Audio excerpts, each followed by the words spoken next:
Hello and welcome back to the Raspberry Podcast. Firstly, I just have to say, episode 100. It's a big milestone. When I started this podcast 6.5 years ago, I never really had any plans for it or any vision. It was something that I just wanted to do. I wanted to have conversations with interesting people that I was lucky enough to be surrounded by, and it just kind of grew automatically. I never really thought about my 100th episode or indeed how long it would take me to get there. I just wanted to take this moment to say thank you to everyone who has tuned in and listened. The goal of this podcast from when I started it was, as I just said, to just have interesting discussions with interesting people. And I would have attempted to do that regardless of whether anyone listened to it or not. But I'm very, very grateful. I think over between the audio and the video on YouTube and Spotify, iTunes, and SoundCloud, it's over a million listens, which is just incredible. And all of you guys, I always get so many comments from people about how much they love the podcast. And every single time, it doesn't matter how many times I hear that, it's always massively appreciated. So thank you very much for listening to any or all of these episodes. And here's to 100 more. This episode is going to be very different.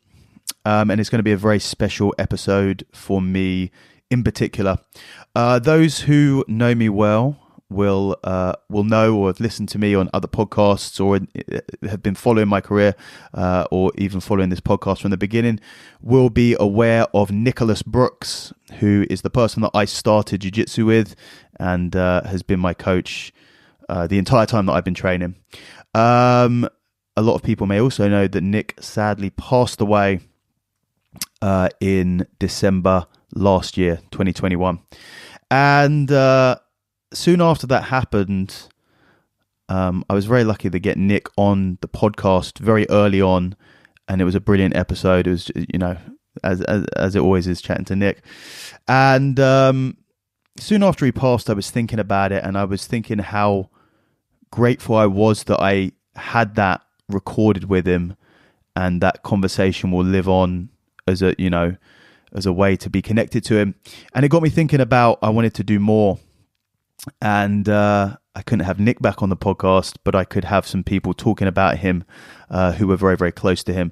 So soon after he passed away, I had this idea of creating this memorial podcast.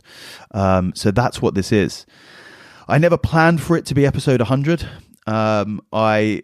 Obviously, when I was getting into the sort of high 80s and 90s, I was thinking, okay, I'm going to have a episode 100. I want to do something a bit different. I was thinking about doing like a clips episode, some of my favorite parts. And then I was thinking, okay, of having, a very, very big high name guest. But it just so happened, because I wanted this memorial episode for Nick to come out on the anniversary of his passing. It just so happened that when this time has kind of come around, I was on episode 99. So I think that kind of fate fortuitously picked this. And then when I realized that was going to be the case, I thought, actually, no, you know what? This is, for me, the perfect episode 100, a very, very special episode for me. So this is going to be very different to any of the episodes I've done before. It's going to be a conversation with two people, not including myself. Two separate conversations that were very, very close to Nick.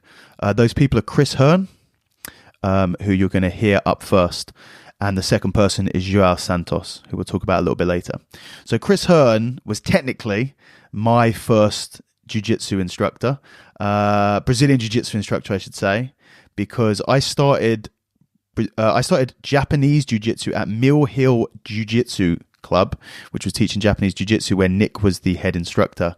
Nick had already started training Brazilian jiu-jitsu at the time, but he was still teaching Japanese jiu-jitsu. Chris, however, who had started Brazilian jiu-jitsu roughly the same time that Nick had with Nick, was teaching a pure Brazilian jiu-jitsu class 1 day a week out of a university sports center. And whilst I was training the Japanese jiu-jitsu with Nick, I started training the Brazilian jiu-jitsu with Chris. So technically Chris is actually for a couple of months anyway, was my first pure Brazilian jiu-jitsu instructor. So he is someone who's been training with Nick for a really, really long time prior to me training with him. So, I mean, it was very obvious who the main person I wanted to talk to and discuss and tell a bit more of the story of Nick was. So, yeah, this is it. This is my conversation with Chris Hearn, talking about his journey in jiu-jitsu with Nick and a few other cool stories about Nick. Hope you enjoy. Check it out. Chris Hearn, welcome to the Rosary Podcast. Daniel Strauss, how are you? Very good, mate. I always say to people that actually you're my first jiu-jitsu instructor. Yeah, technically. Nick was my instructor, but he was still teaching Japanese jiu-jitsu at the time. Yeah. And then I came to train with your classes, which was the first pure Brazilian jiu-jitsu class that I ever did. So technically, you're my first instructor. Yeah, and as a technicality, I won't take it, but you know. Hey, look, I'm giving it to you. How you doing, mate? I'm good. Yeah. You're doing a 6-hour round trip to record this podcast. I appreciate the effort that you'll be getting home at like 1 a.m. from this. Yeah. Let's. I'm not looking forward to that, but we'll I'm here. Absolutely.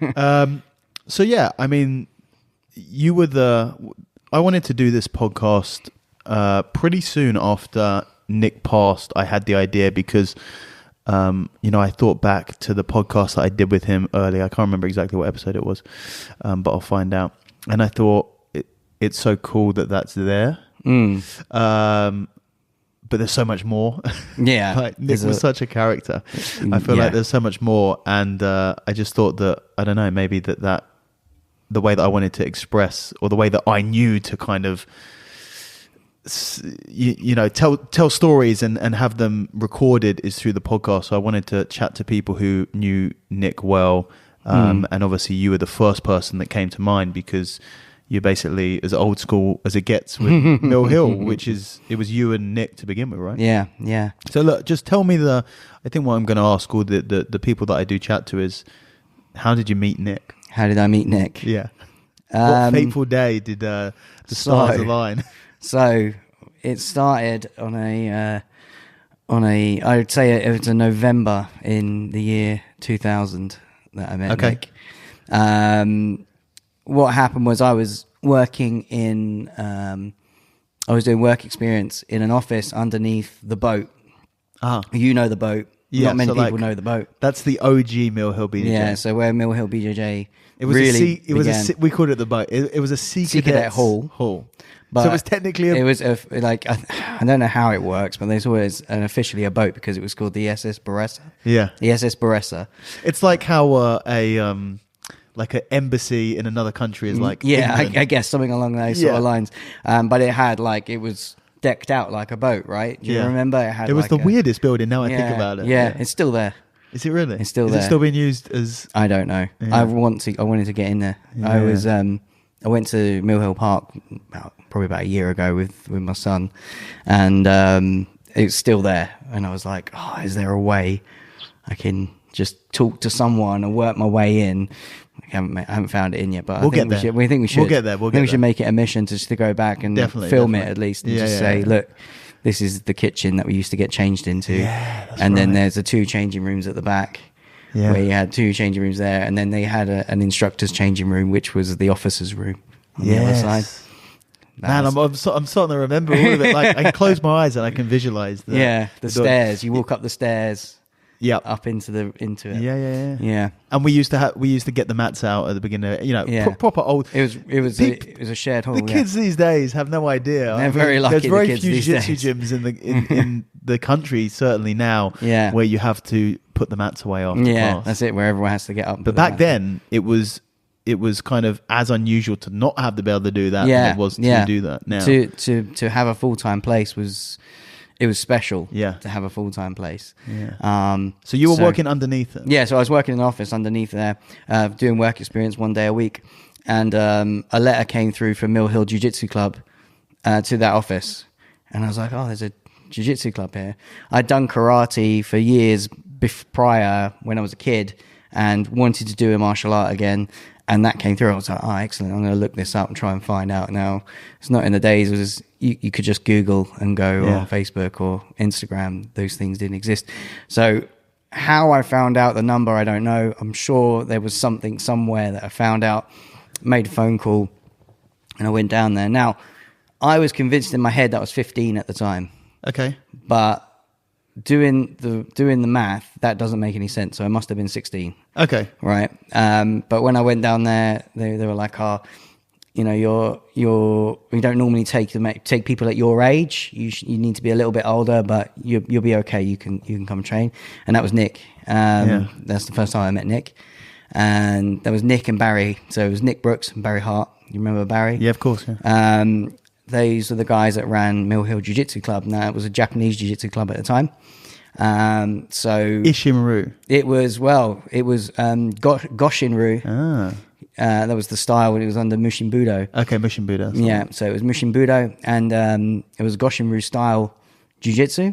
And we were also... It was so funny. It was like we were like, yeah, we're affiliated to Ishinru, but we're not really affiliated to Ishinru, but we are affiliated to Ishinru. It was again, though, I think there's a lot to do with Nick's personality of being quite a friendly person. Yeah. And Soki Kevin Pell, they would get on fine. And so, you know, I think we were allowed to do things as an affiliation, which other affiliates at that thing probably would not be allowed to do. We were pretty much a standalone. If you remember going to those seminars, Yeah. you know, everyone's in short, traditional white gis. Everyone's the same except for us, who are all dressed up in, well, either a Tama black gis or just like Playwell black gis. Yeah. And we were like sticking out like, hey guys, yeah, you guys are from Mill Hill. Yeah, that's us. I remember the 1 year that I went to.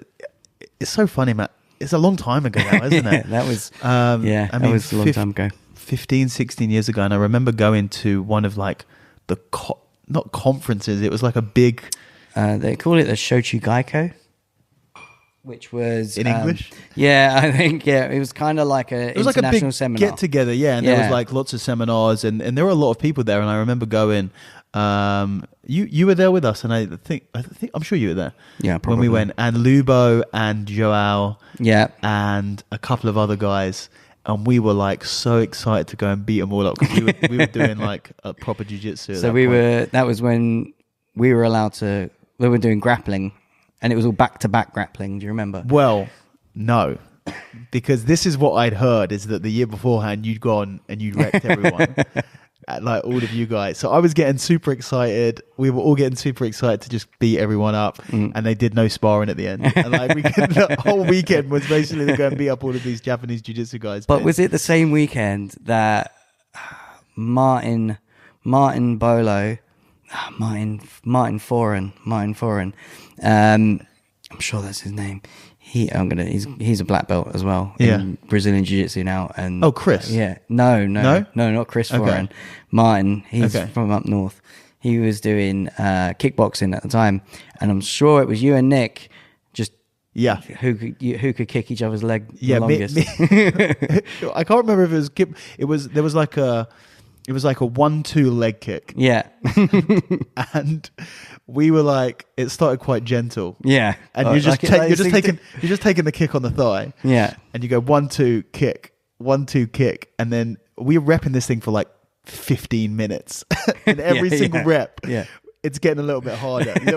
So me and Nick are just like plowing our shins into each other's legs just to see who can stand the pain. Who can stand up at the end. Limping or like screaming, Ki-ai! At the end of each one, you know, and then just limping home the next day. Amazing. Yeah, I remember that one very clearly. So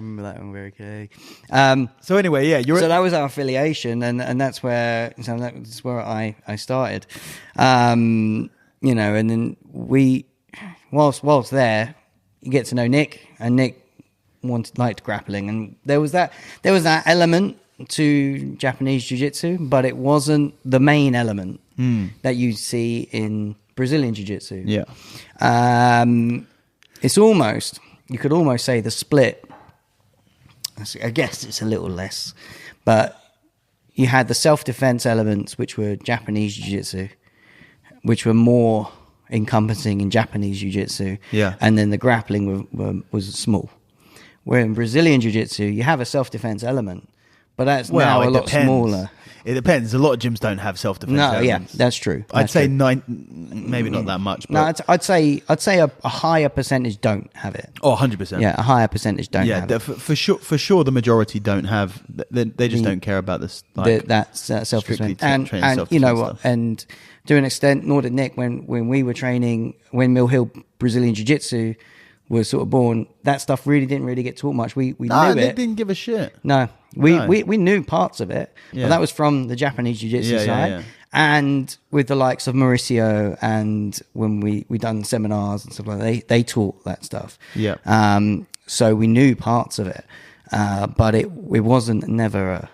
No. Nick was never- super when he, and we'll get to that point when Yeah. he turned it into Mill Hill BJJ.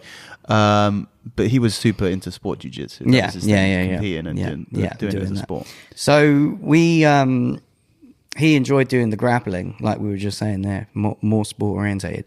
And the lesser thing, the thing that people probably don't really realize about Nick until when you've met him later on in life, is that he only did no-gi grappling in the beginning Yeah, so he started out doing submission wrestling. in Cambridge Yeah. Do you know who that was with? with a guy called Yuri. Now, second name I wouldn't know, but Yeah. it was a mysterious man called Yuri. Yeah. In Cambridge University. Yeah. And he taught him sort of submission wrestling and sambo. So we were heel hooking each other from day one. Before it was cool. Before it was cool. We didn't really know what we were doing. We would throw a leg over and hook a heel, and he was like, that's cool. Yeah. That's that. So he done a lot of stuff with Yuri in Cambridge. I believe the story goes that his brother was at uni up there or working or something along those lines, and he would go up and visit and was training at the same time, so he was doing it alongside. Anyway, as far as I know, Yuri'd left and went back. I don't know where it's from, but he went. And so Nick was just had no one to train with. Yeah. And so he trained with me in the corner, and he sort of picked me out, and I enjoyed training, so we trained. So this was before you'd started training Brazilian Jiu-Jitsu formally anywhere? Yeah. So both- you were just going off of the stuff that Yuri had taught Nick. yeah. Because I remember my first introduction to grappling was in the Japanese Jiu-Jitsu class, and all the class is going on, and in the corner, you and Nick are rolling. Yeah, yeah. And I remember, it's funny how some things stick in your head. Yeah, yeah. And I remember walking past on the way out with all the other Japanese Jiu-Jitsu students and just saying to someone like, what the fuck is that? What are they doing? And someone just goes, yeah, that's the real advanced stuff. And I just remember, like, there was this moment for me, and I saw you, and I think you were in like a green belt or something. Yeah, probably. And or an orange belt or something. And Nick was, and you two were rolling around the floor. And that like image is burned into my brain the first time I saw you two. That's mad, right? Yeah. But it's amazing how you can almost pinpoint your first introduction into jiu-jitsu, and it means that much to you that you will always remember the first time you saw it. Yeah. I mean, with me, it was grappling with Nick. In fact, I did some grappling with friends before, but never really a class or anything. But Nick was my first real introduction to grappling, and then later to jiu-jitsu. But we would do that. We were training together in the corner, and I think a lot of people like yourself who saw this and liked this and enjoyed it. So Nick decided we're gonna start a grappling club in the boroughs, Middlesex Uni. Middlesex Uni, which is like Greyhound Hill, which is where the Mill Hill HQ ended up being. Yeah. Randomly. Yeah. That was honestly random. There was no planning on that, but that was it was quite a nice sort of turn back. Full circle. But we used to go to the hall there, right? So he rented out the sports hall, and that was our first sort of jiu-jitsu club, like grappling club. It was all no gi. We just trained no gi. Yeah. We were there rolling, and I'm sure. So as far as I remember, the story goes, some kid was watching us rolling, and tried it on someone and hurt himself or hurt someone. And so the owners of the gym said, you can't train in the sports hall anymore with people watching. You have to train somewhere else. Yeah. So there was a point when I think it must have been summer, or it may have been going in the winter. Nick is that sort of person. If he has an idea, that was it. And we dragged the mats outside in a canopy. There was a canopy outside. You had concrete floor, and we trained outside on the mats. Nice. And we did that for a few. I want to say a few weeks, or I wouldn't say a few months, but it was probably a few weeks. But I don't know. It was a long time ago we did that, so I remember that. And maybe it was too cold, or maybe they didn't like it. But in the end, we ended up training in a hallway above the real tennis court. They have a real tennis court there, where they use the sides of the walls and everything in the court. And there was a small little hallway. I've still got a picture somewhere of 4 of us standing in a hallway. Me with my bad boy gi on, and everyone in no gi, just posing. Yeah. But that was in a hallway. So we trained there for a little bit. I can't remember if we ended up going back in the hall or how it worked. But there were some good times in that place. And, you trained with us there. We well, when I started training there, you were a blue belt at the time. Yeah. So when did you start going to Rogers? Right. So we were talking about Ishinru, and we mentioned a few names.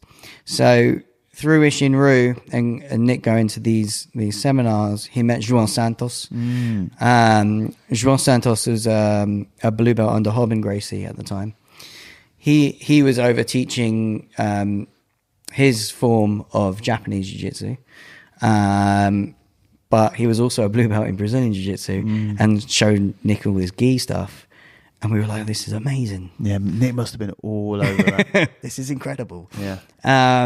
So he came back and forth a couple of times, but then he decided, no, I'm going to live in London for, and he was going to stay there for a while. I think he stayed there for 6 weeks. And Nick sorted him out with a little hall, and he was there, and I believe Eliu Purigon was there as well, and he came over, and we trained together. And I believe Eliu must have been, I'm not sure if he was a blue belt or a white belt at the time. But we would train at white belts with him, and that was our first introduction to the gi. So we were training with Joao while he was here, but then he had to go back to Portugal. He couldn't stay. So when he was leaving, he told Nick, Roger is opening up an academy, his own academy in London. You have to go to train there. You can't. You're not going to get better training anywhere else. You go train with Rogers. And so Nick was like, "Okay, cool, we'll do it." So then, on the opening day, Nick and I went down there with our white belts on, walked in, and we were like, "It's half painted walls." Like this was the map. This was the Kensal Rise gym. Yeah, this was in Ladbroke blue Grove. Mats. Yeah, with the blue mats. At this point, there was, I can't think if there was like tarpaulin over the ceiling. Yeah, and then this was before the mat extension because they had a ring in the corner. Yeah, and it was then they extended the mat afterwards, but it was a ring in the corner. And we went there. So we went there. There's people training at Rogers now. One of like the nicest upmarket, 100% sparkling gyms. Yeah, there was tarpaulin. Yeah, it was half painted. It was half painted. My first introduction to Roger Gracie was the first time I ever met Roger. He had like a paintbrush in his hand. Yeah, and he's just like, "Hey guys, how's it going?" And we were like, "Hi, are you training today? Is there training today?" Because it was half painted. Yeah. Oh yeah, no worries. Come on in. Changing rooms are in here. Go get changed. And so we put our gis on, and Roger put his gi on, and we trained. I want to say, so I think some of the names that I can remember that were there was Andy Roberts. I remember training with Andy and just getting completely mauled, and just thinking, what am I doing? Like, he was a blue belt, and I was like, well, I don't know what I'm doing. Yeah. And I remember Marcus Collinson. Yep. and a few more people. Although at that time he had Asif was there as well, and Gerald was a few of the other guys. And I saw all of these guys like a couple of months ago. They were all at Mauricio's comp. That's amazing. It was like a reunion from 15 years ago. It was so cool. This is the thing I miss about London, is that it's so easy to be able to get in and to be able to see these people, and being 3 hours away and you're literally in the end of nowhere. Yeah, like it's a little bit more difficult. I want to try and get back and see these people. It's really cool to see everyone. Last time I saw Marcus, it was nice to see Marcus. It was under unfortunate circumstances because we were remembering Nick, but it's always nice to see Marcus and to go through things with him again, for sure. So it was so that was like my first introduction to Rogers, and we trained there. We were there we trained there a fair bit. Roger was kind enough to let me be able to do massage from there as well for a bit, so I trained there for a little bit, but in the end, I think I had to get a job, and it was like, well, I had to be more in Mill Hill. So I sort of drifted away from Rogers and just trained with Nick, and Nick constantly would be at Rogers, and he was training there. Yeah. So Nick, while this was going on, Nick was driving the trucks. So okay. He was a lorry driver, so he would be up at say 3 a.m, would do a shift, and then go train at Rogers, then go home and sleep, and then wake up and then teach a class, and then maybe go sleep again for a little bit, and then back up and back out again. That was his life for a long while. So I remember that, and there was something else I was going to say then, but I couldn't remember what it was. Well, it will come back to me, I'm sure. It happens. Yeah, that happens. Oh, yeah. That happens. You get talking, you're like, oh. But yeah, so that was our first introduction, was through Joao Santos. And we've, you still stay in contact. I still stay in contact with Joao now. I went to see Joao in April because he gave me my 3rd degree on my belt for me. Yes. Because he was my first instructor, I wanted him to give me my 3rd degree. Nick had planned to give it to me on the day he went into hospital. Wow. So we had a seminar booked with him, but he went to hospital. Yeah. So it was bittersweet, but it meant a lot to me getting that from Joao. So that was where that came. That was that aspect of it. This is what I was going to say. So we were then moving forward in the story. We were doing more Brazilian Jiu-Jitsu, right? So we're training at Rogers. We're doing the grappling class, and the Japanese Jiu-Jitsu is starting to take a back seat. And so, with that being said, then Barry, who was Nick's, we mentioned him earlier, but we didn't really get much of a job. Barry was a very good traditional Japanese Jiu-Jitsu practitioner. Carly trains under Bob Breen, and the directions were going in 2 different ways. He wasn't so interested in the ground fighting, that sport aspect of it, so they went their separate ways.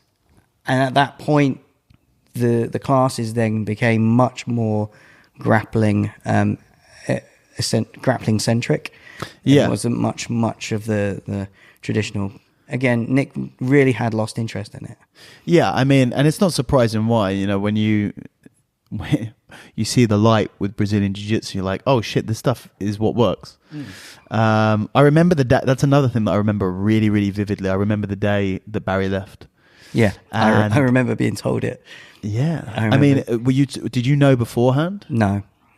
So it was a Saturday morning, because we had the Saturday morning classes at the grappling, where we were grappling in the boroughs, and we were sitting down for a coffee, and he was like, "Oh yeah, Barry left." It was literally. Oh wait, afterwards. Yeah, after. So do you know?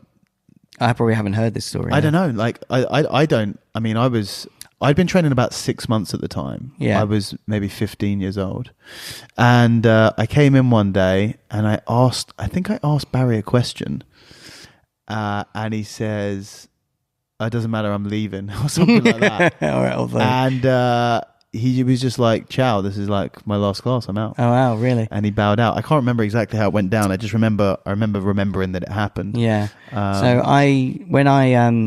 when Nick told me about it, he was like, oh yeah, so because I guess I hadn't trained that session, I probably wasn't there. Yeah. Because we only had Mondays and Thursdays. I That's believe. right. Yeah. Mondays and Thursdays in the week, and then we had a Saturday morning grappling club. And then Wednesday. And then Wednesday, that was it. Wednesday was the grappling class in the evening at the Boroughs, and it was a Saturday morning at the Boroughs, and then it was at the boat Monday, Thursday. That's right. Yeah. So we were sitting there on a Saturday morning. He was like, "Oh yeah, Barry left." I was like, "Oh really?" I was like, like we'd been training together for like 5 years or something, and he was like, "Oh yeah, Barry left." And I was like, "Oh right, okay, what happened?" It's like, I just didn't like where the club, the direction the club was going. Yeah. Wanted to do his own thing, and that's fine. I was like, okay, that's great. Okay, and he said it was it was very amicable. It was all fine. Yeah, because we saw Barry round and about afterwards, and we were always it was always sound, or it seemed sound I've anyway. seen Barry around, and he's always been fine. But I believe he's doing his own thing now. I wouldn't know. I haven't really seen, but. Because after that, Nick, for a while, was teaching this like hybrid. It was a bit of everything. I remember doing the class for maybe 3 or 4 months. And it was a bit of Japanese jiu-jitsu. It was a little bit of stick fighting. It was a little bit of knife defense work. It was a little bit of Brazilian jiu-jitsu. And at the time, we'd started going to Milton Keynes to train with Ebby. Yeah. And I remember those days. Braulio and Victor, Octavio. yeah. And you used to get countdowns. Do you remember the countdowns? So you would do it where Braulio would do a countdown from 10, and you'd end up helicopter armbar. Oh yeah. Braulio just beating everyone up. And Nick used to drive me down. We used to go most Friday evenings.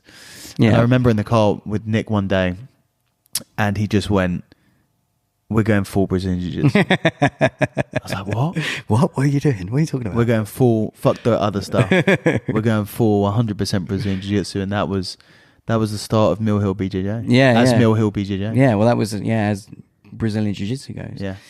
Added the I in Jiu-Jitsu, and everything changed. That was it. Yeah. That was it. I mean, I remember. So we were training a lot of, like I say, ground fighting then, and it was a lot more gi and everything like that. And then we did, what was that? It was oh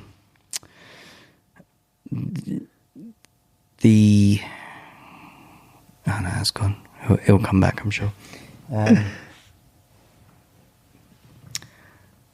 was trying to think.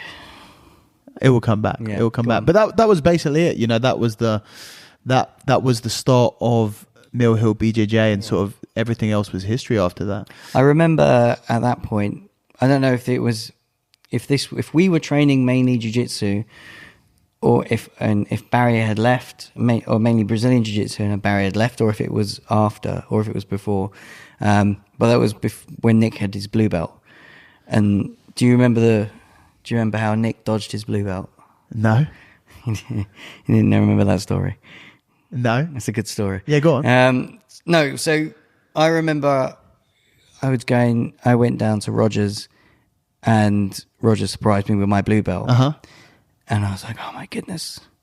I mean, I was like, thank you, but I don't want this because I want to go and fight the Europeans at white belt. Sure. But he was like, no, you don't get to fight at white belt. You get to fight at blue belt. I was like, thank you. God damn it. Yeah. So I was like, Nick, Rogers giving me my blue belt. This was before Nick got his blue belt? Yeah. So the suspicion, I imagine, was that he was going to get it at the same time? Yeah. But he was in Abu Dhabi fighting at that time. So he went out to Abu Dhabi Combat Club to skip his grading, and he fought at white belt in Abu Dhabi Combat Club. Now, as in the actual combat club, like the physical. Do you know where the original ADCCs were? Yeah, there. What was? Do you know what he was fighting there? It was a gi competition, and I don't know. I can't remember the name of the competition, but what I do remember is it was white belts, blue belts, and purple belts in the same category. Jesus Christ! Yeah. The recipe for a massacre. Yeah, considering at that time in the UK, if you saw a purple belt, it was like a unicorn. I mean, I remember the first competition that I did, the Hereford Open, number one. Number one, and we both fought. And it was a ground fighting competition. Correct, it was. It was not a jiu-jitsu competition. No, it was ground fighting. It didn't have to specify what belts there was because there are no. Did we turn up in like green belts and orange belts? Yeah, I think we had our Japanese jiu-jitsu belts on, and I think our Japanese jiu-jitsu gis as well. Yeah. And you didn't even have to say what belt the tournament was because it's just white. You're going to get white belts. Yeah. And I remember a blue belt shows up. Yeah, we were like, and I literally remember going like, and I like turned to Nick. And he just nods. He's like, yep. And this guy, I mean, there was a time a really long time ago, maybe like 10 or 11 years ago, probably about 10 years ago, when I'd go, I'd liken this blue belt to walking in the room to like a black belt walking in the room. Yeah. Now, there's so many black belts, it wouldn't even compare. No. I mean, it was literally like, everyone's head turned when this blue belt came on because it was such a rare thing. And of course, he just comes in and just destroys everyone. Do you remember who his name was? It was a Brazilian name. Oh, no? I think so. I'm thinking of someone different. It might have been the second one. Oh, yeah. There's a guy called James Smart. Oh, I remember James. That was the second one. That was the second one. Yeah. I remember James. But that first one, I can't remember the guy. It was Brazilian. He had his name on his gi. Amazing. And it was just he just came and wrecked everyone. Was it a Machado gi? I have no idea what it was, but Krugans or something like that. Yeah, probably. But yeah, it was blue belts, and people hear that, and you think now, like, blue belts is like blue belt's a new white belt, right? Yeah, right. It's it's an extension. Like you're still learning at blue belt. Yeah, but back then it was like a blue belt was a superhero, and this is how we felt with Joao. Yeah, and Joao was a blue belt under Hobbing Gracie. Yeah, and we were like, this guy is phenomenal. Yeah, and then you go and see the purple belts, and you're like, what can a black belt do? Yeah, and then you meet Roger. Yeah, and you can learn what a black belt can do. Yeah, well, just one more thing on the blue belts. I remember when I was training with Nick, Brazilian Jiu-Jitsu, and he was a blue belt. And in hindsight, he was sort of an outlier in this respect, but he was a fucking encyclopedia of techniques. Yeah. But that was my only reference point to what a blue belt was.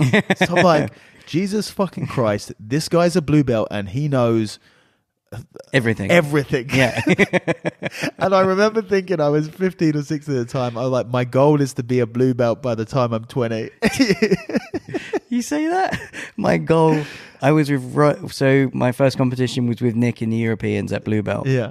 And I said to Nick, we were walking around, I was like, my goal is to be a brown belt by the time I'm 30. Yeah. And I was 20 then. Yeah. It was, people will not be able to understand, like, the power ranges, the gauge of how long of levels. Yeah. Because you saw a blue belt or a purple belt. I mean, purple belts are rare. Yeah. Brown belts are rarer. Black belts. I believe there was 4 in the country when we were training. I mean, there were no UK born black belts. No, not all. at that point. I think that 2006 is when Jude and Mark and everyone got their belts. Yeah. But I like those early times. If you were a brown belt, you were basically a professional. Yeah. You were almost certainly teaching. But yeah, I just remember Nick, he's a blue belt. He knows everything. When I'm 20, hopefully I've got my blue belt and I know half of what he does. And then you think of not to talk shit about blue belts now, of course, but it is very, very But like different. you say, it's like now as a black belt, you look back and you go, if you look at your students and you go, a blue belt really is an extension of white belt in the sense that you are, you're still learning the fundamentals. You're still learning about jiu-jitsu at that point. But at that time, you're like, this guy knows about jiu-jitsu. Yeah. Blue belts know about jiu-jitsu. I don't know, and I'll ask your opinion on this. I just feel, and I'm not sure whether it's because like I knew nothing and he was my instructor or whatever. I just feel like no blue belt today had the knowledge that Nick did when he was a blue belt. I think Nick was a special case. Yeah, I think so as well. I think Nick was a special case. Nick really had a way of being able to compartmentalize everything and being able to And the thing is also, he was able to explain it in ways that you will remember. Yeah. I still teach things in the way that he's taught me. Yeah. And I'll be like, oh yeah, you do this, and because Nick told me to do this, and it's still there. And that was years ago that he would show me. Anyway, how did he get out of the blue belt? How did he escape his blue that belt? was it. So he was just away competing. And so you got your blue belt before he got his? 1 week before. They come back and then they got him. Yeah. They got him good. Yeah. So yeah, that was it. He managed to get it. But he did tell me about that tournament. He said it was the only time he'd done a double leg in a tournament. Did he tell you about that? He said the only time he'd done a double leg in a tournament, and the guy was huge. So he went for the double leg, and he said it said like it was like double leg in a lamppost, and he hit him and just fell back into guard. And then I'm pretty sure after that he just pulled guard. Yeah. He was a notorious guard puller. So that white belt traumatic experience just dictated his entire jiu-jitsu game moving forward. Yeah, man. So that was the early days. So that was the early days, and we were moving along, and obviously, you know, I was teaching. We opened another club briefly in Burnt Oak, where I was teaching a little bit. It didn't really work out, and I was back at Mill Hill training with Nick, and we were still at the boat, and we were at the boat for a long time. And then Andy came down to train with us. Yeah, Andy Marshall. He's the guest who's been on this podcast the most, I think. Episode 1. Andy came. So I went away. I went on holiday with my family, and we were away for a while, maybe like 4 or 5 weeks. And whilst I'm in this period, suddenly Nick's got a new gym, a full-time gym, Mill Hill Combat and Conditioning Club, and they're setting up this full-time gym. I'm like, what the fuck just happened? And Andy had come along, who was strength and conditioning coach, coaching at the time, doing boot camps and stuff, started training jiu-jitsu and got chatting with Nick, and they, within the space of a couple of weeks, it felt like at least a few weeks, a few weeks to a month. We had just started afternoon classes at the boat. Yeah. Because Noel was also training with us on a Saturday morning. Yeah, Noel was still training. Noel was training with us in those days. I remember Noel there. And that was it. And obviously Lubo and everyone. Yeah. Within a couple of weeks, he's you found a gym and you're moving in there. It was like we were all down there painting, pulling in the mats and everything like that. And that place was great, man. I mean, it was. It was really the beginning of Mill Hill BJJ. Yeah. I mean, you can bring it back to when we started to teach jiu-jitsu, but it wasn't full time. And then for a few months, or at least weeks or months, we were running a more or less full timetable where we had afternoon classes at the boat. But I think they weren't too happy about it because you had all the offices downstairs, so they didn't want big slams or anything like that during the day.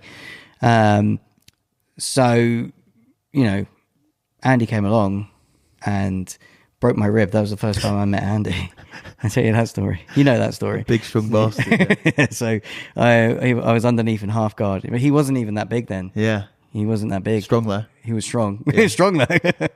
I was underneath in half guard, and he sprawled in my half guard, and my chest went and then popped my intercostal. Back then you were probably like 65 kilos. Yeah, that was it. I was fighting featherweight. I think it was probably around the time we went to the Mundials. Yeah. Around that you're time. right. You're right. So I was purple belt at that time, and I got sprawled on, and my rib popped, and it was fun.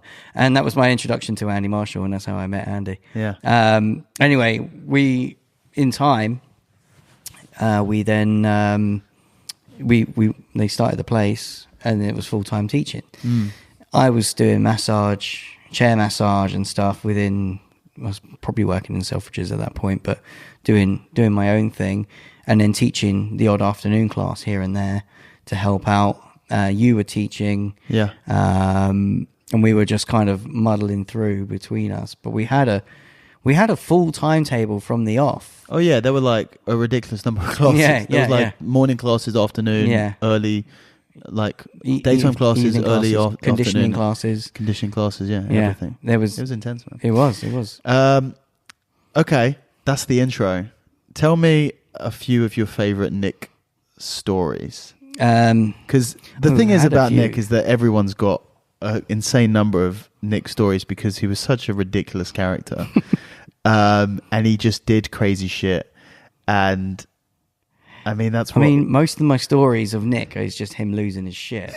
he did Because do that a lot. he was really good at losing his shit. He smashed a lot of phones. I think in the first 5 or 6 years that I knew him, and this is not an exaggeration, I reckon like 15 phones. Yeah. He It was probably he didn't like phones. They didn't get on with him. He really didn't. I remember we went to Mundia. We went to World No Gi, and we just arrived like that day. It was just me and Nick. I was 16 at the time, and we went to World No Gi, and he couldn't do something on his phone. And like, because you didn't have the internet on your phone like we do now. No. But he was trying to sort something out, or book something, or exchange something like tickets or something like that. The thing is, I'm giggling because I'm knowing what's coming. You know what's coming. He just dashes his phone across the room, smashes it against the wall. I'm like, well, we definitely can't do it now. I remember him. Well, he was telling me a story. He told me a story about how he was writing his dissertation for university. And then the computer with his dissertation on deleted it, or he had lost it, and so he just got a 7-iron and just took a 7-iron to his computer. He said, like, I'll never get anything back off it, but I felt so good afterwards. I remember that. I think that's what it was. It was just the catharsis of smashing something. Exactly. Yeah, that's it. I remember him rolling with someone. There was a guy called Hal who used to train with us. Yeah, and he got caught in a triangle and he didn't like it. And then all you heard was a boom and there was a hole in the wall. And it was just Nick going, sorry. Sorry. That was me. I'm sorry. And that was it. And then they would just carry on. It was like a moment of just complete like release and then realize what he'd done. I mean, there's a lot of stories of Nick destroying things. Yeah. Timers. We went through a lot of heaters. I remember... do you remember when that big blower heater wouldn't start, so he smashed it with my Thor's hammer? Like, bro, we're gonna fucking freeze. Don't smash the heater. I'm going to tell you to ask if you do get to speak to Joao. Yeah. Ask him about his computer. Yeah, because we were in for the Europeans, and the computer wasn't working, so he took a knife to the computer, and a knife to the computer, and there was just bits of computer just like all over the place. And he keeps saying to me like, I keep finding, because I was eating raisins before. He goes, I keep finding raisins and bits of computer in my flat now. Oh man. Did you do any trips with him? You go away with him to compete? Well, we went to Portugal a few times. We went over to Portugal to train with Joao to help him to prepare for the Europeans. So we trained there and slept in the same room with Nick. It's always an adventure, isn't it, when you sleep in the same room? I remember. Were you out there when I went to Euros for the first time? I can't remember. Do you know that story? No. You definitely know the story. I probably know the story. But... I was 16 at the time. Oh, gosh. And obviously you go to Portugal and they don't give a fuck how old you are. They'll give you alcohol. Oh, yeah. Right? So, all I remember what did Nick do? No, I just remember... Nick did nothing in this game. I just remember going out, drinking alcohol, and they're very strong drinks as well. Yeah. And then just waking up on the sofa to Nick handing me like a bucket and a mop or something. And he goes, I've done this room. You're doing the bathroom. I do remember that, yeah. And I go, what? And he goes, you've thrown up everywhere. This is in Joao's flat. You've thrown up everywhere. And I go, Nick, that's impossible. I never throw up. And he just goes, look down. Mm-hmm. And I just look down on my t-shirt and there's vomit all over it. And I've thrown up in the bath. Nice. Perfect. And I'm using a pencil to unclog the bath. Yes. So I apologize. I still have to this day apologize to Joao for the heinous crime that I committed upon his entire flat. Was it as bad as Brazil, when you went to Brazil with Nick and all the not chahascas. What was it? Caipirinhas and stuff like that. Well, I remember my favorite story of Nick in Brazil was his birthday. Do you know this one? I can't remember. I mean, you probably heard of it. It was a long time ago. Yeah, we went to Brazil in 2008. I was 17, and we stayed. It was me, Kev Capel, Stacy from RGA, and Joanna from RGA, and we stayed in this. We were in this flat, and we were there for a month, I think. And we did the Brazilian. We did the Rio State Championship, and we trained at De La Rivas. And we had a really good time. It was really cool. And Mauricio took us around places and showed us the sights. Yeah, it was good. And we'd wake up. We kind of never adjusted to the time difference. It was a big time difference. But we just go to like the 6 a.m. class. So we were up really early. We were in bed quite early. There was a 6 a.m. class and there was a 4 p.m. class. And we do both of those every day. Stupid, hot, horrible, hated it. I know, you hate it. You're not built for Brazil. And I just remember, I'm not. That was the winter as well. Yeah. And I just remember on his birthday, he wakes up. He's up before everyone else, and he's sitting He's sitting on the sofa, and he's drinking beers. And we're like, Nick, you come in. It's in the morning. Maybe you just want to take the day off. Nick, you come in training this morning. He's like, no. I'm like, okay, cool, man. You sit, you chill, you enjoy yourself. So like, we go training. We go like to the beach. We do whatever we usually do on the day. And, we come home, Nick's on the sofa, he's drinking beers still, like the pile of empty beers next to him. There's probably like, and I'm not exaggerating, there's probably 15, 20 bottles of like beer, empty beer. And he's just cracking them, drinking them, putting them down. And we're just hanging out, we're chilling, whatever. And at like 3:45, he stands up. He can stand up. He stands up and he walks into the other room and he grabs his gi. and we're like, Nick, what the fuck are you doing, bro? He's like, I'm going training. We're like, really? And like Nick, like you said, Nick decides to do something. Nick. You're not stopping him. You just got to let him go. Then. So Nick, you almost want to go like this. And we didn't go train, but I wish we did. And Nick jumps up and he goes down and he walks to the gym. And about 25 minutes later, he's back. Like, Nick, that was a quick training session. Yeah, they kicked me out. He must have stopped. That's amazing. Yeah, so bad. The thing is, I reckon he could have trained absolutely fine as well. That's he probably could have. I remember him a couple of times competing, like hanging out of his arse. Yeah. Still just. So when I met Nick, he was teetotal. When I met Nick, he was teetotal. Yeah, that was it. He was teetotal. He never drank. And like a lot of people who knew Nick, obviously, Nick did a lot of. He'd go around and he had like a huge affiliation network. Yeah, all around Germany and Eastern Europe and everywhere like that. Like 25, 30 gyms, and it was all based on techno, and partying, right? Techno, he loved it. Yeah, it was always good training and having a good time. Yeah, having a good time. Yeah, and and when I met him, he was teetotal for 10 years. Yeah. And I remember the first time he drank again. Go on, tell me. Do you remember? Well, I have an idea, but I was it for me? Was it something to do with Urban Gorillas? Was it when he was working doing the what? And it was Jude that tempted him. Possibly made it worse, but the first time he drank, to my knowledge anyway, was the day he got his brown belt. Right, okay. And we were at Rogers. It was 2008. I remember this story. Carry on. And we were at Rogers, and Nick gets his brown belt.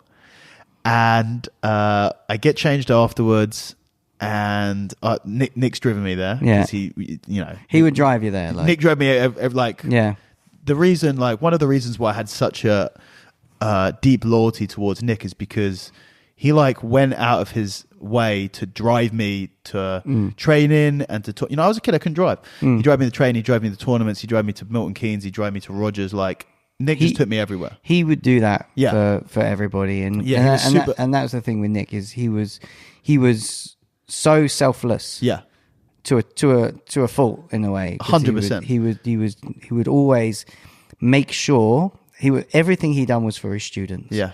And that was it. Yeah. His heart was for his students, and that was it. And if it wasn't for him doing that, like, I never would have fallen in love with jiu-jitsu. I Yeah, don't think. yeah, It's no, like- because if you had to, like, you know, When someone if it was puts that a real effort into you, labour yeah. and everything, yeah, but he put so much effort into all of us Yeah. that you had a loyalty to Yeah, him yeah. because of what he gave out. Yeah. So what he gave out, you gave back. 100%. And that you know, you take that all the time. But When in this case, I get back. come on, you did give back. Because so I get changed and I go, "Where's Nick?"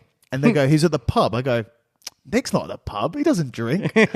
So I walk around the corner to the pub and he's drunk. I'm like, "What the fuck, Nick? You drove?" Now I'd passed my driving test like 2 weeks beforehand. Yeah. So I end up driving Nick's car back with Nick in it, back from his grading when he got his brown belt. Was it which one was it? Was it was the It was the Gymney. Gymney, yeah. It was the Gymney. Wasn't the Grenaders or anything like that? 'cause he had No. loads of them. I think that was beforehand, wasn't it? Yeah, he had loads of them. So yeah, and then, but yeah, Nick definitely loved to party.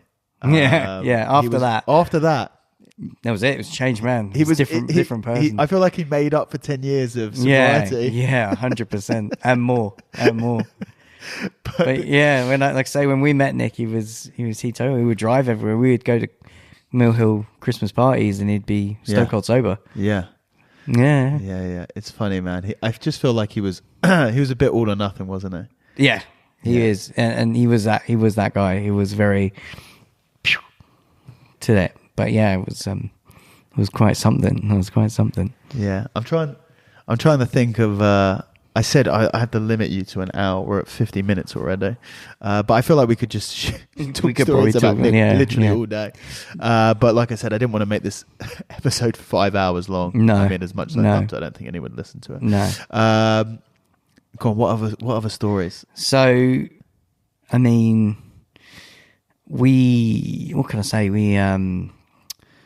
When we went to Brazil, we had a trip out to Brazil for a month, and we spent time out there, which was good. When did you go? 2000? Because Nick went. Like, that was one thing about Nick, is that he went every year. He competed internationally at a time where no one from the UK was competing. Like, there was one point where Nick was basically the best, the like top competitor in the top British competitor, because he was he was doing Europeans every year, and he was winning Europeans every year. Blue, purple, brown, black. Every year he was going to Europeans and winning. And then he was going to Brazil like nobody was going to Brazil from the UK and competing, let alone winning, which he was doing. And he was doing in Masters. I think it was 2006, 2007. I went with him in 2008. He went into 2009 and 10, I think. Yeah, so we went out in 11. Wow. I mean, the stories of Nick in Brazil are the same as the stories you would have with Nick in Brazil. Yeah. It was the same regime, same training regime you would have did. Yeah. We did. Because you went out with Toby and Clint and with Dan, Toby right? and Clint. I mean, the stories of Toby, Clint, and Dan are a whole other separate podcast. That's a separate podcast. But if you could ever find those guys and put them on a podcast, they're knocking about somewhere. They are about. I don't know. One day, but yeah. So it's you had So I mean, we were up at 6 a.m. like you say. We go train at Rogers at De La Riva's. Because De La Riva would teach the morning class, and he would teach the 4 o'clock class. Yeah. So we would be at those two classes. Yeah. And then on a couple of days a week, they had the lightweight training, competition training. Yes. So we would go to that, and we did. And that was with Felipe Costa. Okay. Yeah. Felipe Costa. Vincent was in the US at the time. But when we went to the Mundials, do you remember we went to the Mundials and we met Vincent there? And he said, how do you know? And we said about Nick. And he was like, I remember Nick. Yeah. And when I put that post out about Nick, Vincent commented, and he goes, I keep telling my students about this guy, Nick. And this is the sort of person Nick was, right? So when Nick was first in Brazil at Blue Belt, and he was training at De La Riva's, he would always get one-to-ones with Vincent Jr. And the money from that is what was able to get him out to the US and create his life out there. So he will always remember Nick. Yeah. And then he met us as students of Nick, and he was like, I always remember us as the students of Nick. But that's the sort of guy Nick was. He is this you'll always remember. If you met him, you remember him. Yeah. Oh yeah, 100%. And that's why I'm so glad that my students got to meet him at least once. A few of them still train today. People come and go, but a few of them still train today. I mean, after the pandemic, we had Adam and Dave, who run Sasquatch Studios down in Verwood, and they were bringing him across every. I wouldn't say it was every month. It was every month, but sometimes it was weekly. Bringing him across from the island because he'd moved to the Isle of Wight at that point. We were bringing him across, and he was, he was teaching there, and he would come down and see me down in Weymouth, and that was a great thing, and like I say, it was good because he got to see one. For me, it meant a lot because I got to introduce my students to my instructor once at least. And they got to see the guy who we'd known for years, but he left a big part. He left a big. I don't want to say a hole. He left a big mark, a big memory for everyone. Yeah, and I think that no matter what happens with anything, everyone is still linked by that man. Yeah. And everyone still has a memory, and everyone still it will always be, oh, you knew Nick. And with us, we were lucky enough to be his students. Yeah. And I think that's one of the driving forces moving forward is that we will always have that with Nick. And I think he's probably somewhere just having a beer and calling us all bunch of idiots or something. 100%. Yeah, definitely. 100%. He's up there, but yeah, it's all good. I mean, we've all got funny stories, but yeah, he was a good man. He was a good man, and he needs to be remembered that way. 100%. And I mean, less on stories, but more as we're talking, I'm thinking about it. What do you think are the main things lessons that you've learned that you remember from Nick? Well, don't drink caipirinhas in Brazil. I was talking more about deep philosophical life lessons, but that is a good literal lesson as well. I mean, with Nick, the thing I learned most about Nick and from Nick is to put your students first. He done everything for his students, and I do the best I can for my students. And it was generosity more than anything. He was probably one of the most generous men I've ever met. He used to pay for people like I really want to go and compete in the Europeans. I can't do it. Nick barely had any money to himself, but he'd pay for people to go to Europeans if they really, really, really, really wanted to do it. Yeah, and those people knew they trained fucking hard for it. Yeah, and they went there. And Nick would that was the sort of person Nick was. He would help people as best he could. He was a good human being, and I think that's what I take from meeting Nick, and I'll always remember him is just to be as the kindness you give out is the kindness you give back. You get back, and he was that for me more than anything, really. He was my teacher and my friend, but he was a mentor in that sense of like he really helped shape my personality in that sense. If you've met me, I try to be a kind person. I think I am a kind person. Maybe some people don't think so, but I really do try to be a generous person, and that is due to Nick. That's due to Nick, and like I say, I met him at such a young age. I was 16, so he had a very big influence on my life. I had known him for, well, it was last year, right? So 20 years, 21 years he'd been in my life. So a very old friend. Yeah. And the thing with Nick is, and Joe Newland, who's another name. I was speaking to Joe about this, and he was like, Nick was someone you could not speak to Nick for months, 6 months, a year, and then pick up the phone and it's like you'd never not spoken to each other. Or like, you know, it may not have been, it probably wouldn't have been, you know, it wouldn't have been like, maliciously. It would just be, you just haven't been around, or you haven't been around to speak to each other. But if you spoke to each other, it's like you were best friends again, and you'd been, you hadn't had that time apart. He was that sort of person that you could just, he'll always be there for you, and you'll always have that connection with him, like whether you saw him or not, you know. But yeah, he was a good person, and he deserves to be remembered in that way. Man, I couldn't think of a better way to end this chat about him. Thanks, Chris. That's all right. Thanks for coming, Thanks for having me on. Yeah. Thank you very much. That's all right. Good times. So the second person who I wanted to chat to about Nick, they were number 2 on my list, irrespective. And then when I had that conversation with Chris, and I really realized how huge an influence Joao was on Nick getting into jiu-jitsu, Joao was the obvious second person to chat to. So this next conversation is going to be a discussion with Joao. Now, in doing so, I have bent one of my personal rules about the podcast. Any listener of the podcast will know that all 100 or 99 episodes, I should say, are all done in person.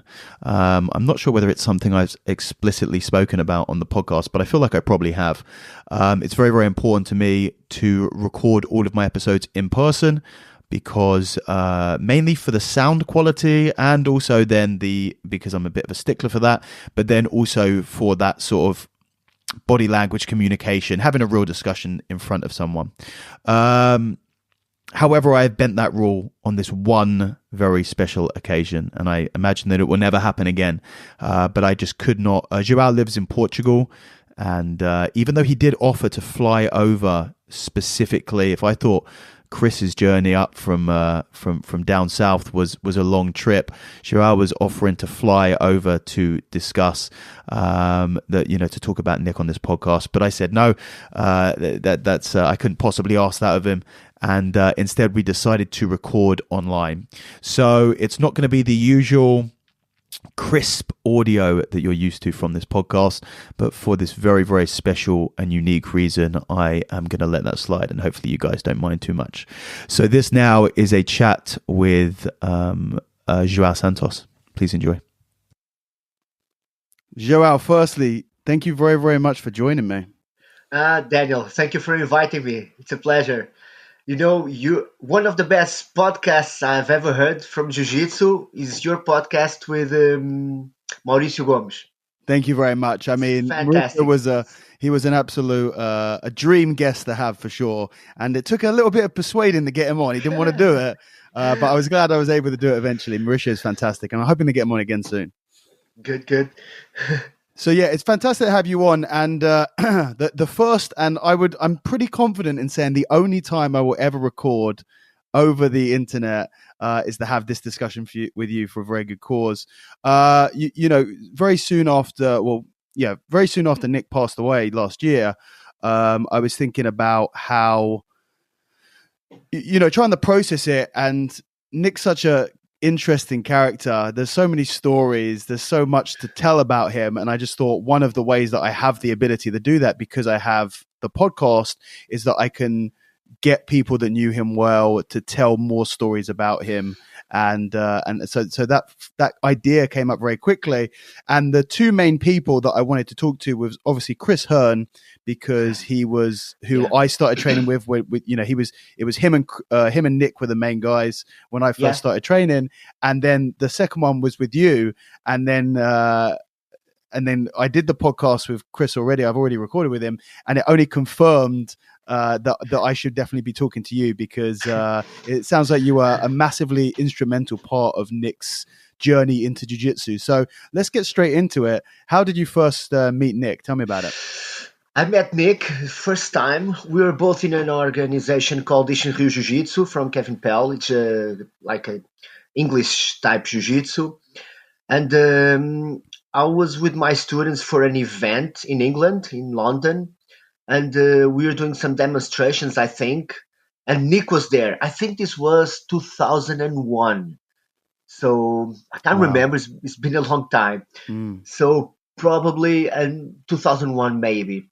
And Nick was there with his. He was also doing Japanese jiu-jitsu with, and there was Barry there. There was the person who was doing. They were both instructors at the time, Mm. and we became friends because Nick was also very interested in grappling. Barry wasn't, but Nick was. Nick done some submission wrestling outside of London. I don't remember where. I think it was Cambridge, maybe. Mm.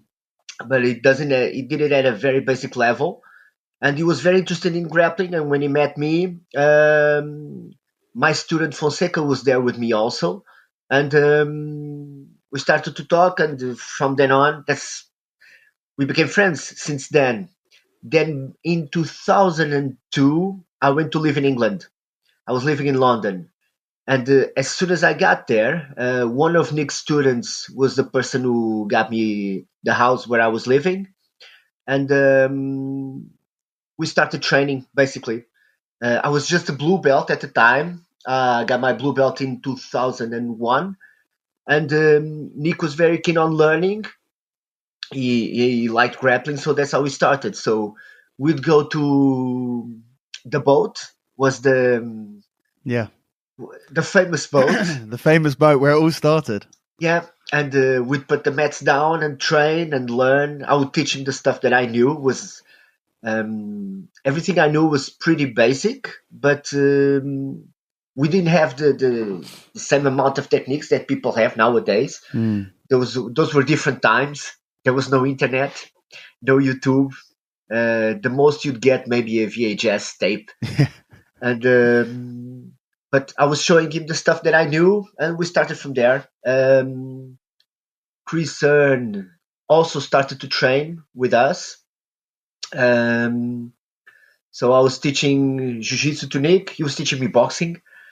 And then when I moved back to Portugal in 2003, and we kept on training. I would visit. I would go to London to train with him and Roger Gracie. I used to train. I was also training when I was there at. I was also training at Roger Gracie Academy and the London Shoot Fighters. And every time I would go back, I would be training with Nick, and just he would be coming to Portugal. Chris also came to Portugal for some time. He spent, I don't know, maybe a couple of months here training with us. This was back in 2003, maybe. When I came back to Portugal, I told Nick, look, I have to go back, but Roger Gracie is opening an academy, so you should go and train there. So I think it was when Roger moved from Kensington, South Kensington, and he opened his own academy. I think Nick was there on the first day. So, and we just kept on training together, and we traveled together to compete. He would come to the Europeans. He would stay in my house. You stayed in my house. I remember that. I actually, I've already told the story about what happened when I stayed at your house when I was talking to Chris. So at this point in the podcast, listeners will already be aware of the war crimes that were committed upon your apartment. Yes, but my apartment back then was, man, everybody came here. Everybody stayed here. So Nick, you, Chris, people from all over the place would stay here. All my friends would be staying here because back then you have to think that this was long time ago, so it was not. There were no Airbnbs, there was no booking, there was no cheap flights. So, and that's how we did things. And I also traveled with Nick to the Pan Ams, to the Pan Americans in 2007. And every time I would visit England for whatever reason, I would come and visit him always. Last time I was there, I think, I don't remember the year, it was some years ago. I was at his academy. You were there. Chris was there. Roger, Mauricio were there. So this was before COVID. I don't remember when. Wow, that must have been a long time ago. Was that at the newer place, or was it at the old place Did it What's the have newer? the big ceiling with the rope? No. Okay. Uh, no, it was a newer place. Okay. We used to train at the other place that also had a CrossFit instructor, Yeah. the Andy, yeah. bigger one. Yeah. And I know that I was teaching there when you went to fight in Brazil, I think. And I was teaching there like for, I don't know, 1 month or 6 weeks or Oh, something. really? Oh, you Yeah, were. yeah, Yeah, I vaguely remember that when we went out to yeah. Brazil, you were Well, you were covering the I classes there. remember that because you guillotined me with just one arm. I I remember the first time that you came over. I remember it very fondly, a long time ago now. But I always, obviously, Nick was super into Star Wars, right? Yeah. That was his big thing, and I very much felt like he was like a Obi-Wan.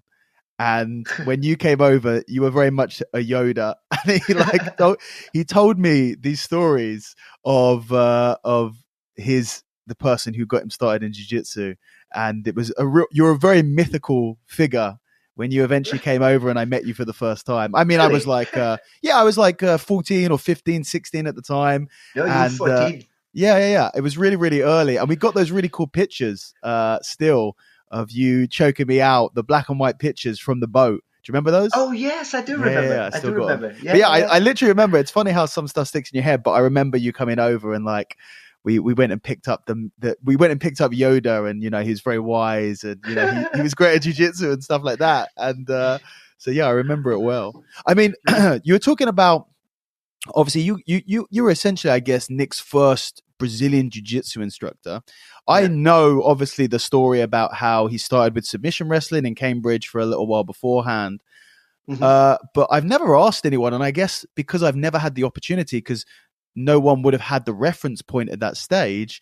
But what was Nick's grappling like when you started training with him just from the submission wrestling? What was like, Um, because I can't imagine Nick. Nick was such a gi orientated grappler for the majority of the time that I knew him. I can't imagine him coming with a base of pure no gi. That's very I think strange to me. that when he started, that was the only thing that was available, I think. Mm, So I know that what he told me is you traveled to Cambridge. There were some foreigners there, wrestlers, someone who knew like a few submissions, and that was it. His level, man, you can compare things in time. So, it's got to be um, relative to the time, right? yeah, relative to the time, he had an understanding of the game. So, which means that he knew that from stand up, you got to control someone and take them down. If you cannot take them down, you have to be on the bottom in guard. You have to accept that. His takedowns basically were single, double leg, and he knew how to pummel, how to do some pummeling, and Yeah. then on the ground, he understand the logic and the sequence of the positions, the importance of the positions. So, what is more important, to be in close guard or to have someone on your side, inside control? So he understood this Mm. the logic and the sequence of the positions, and he had a few submissions, but it was not a structured system. So I think that every time you went there, someone would be teaching something. So it was not Mm. structured.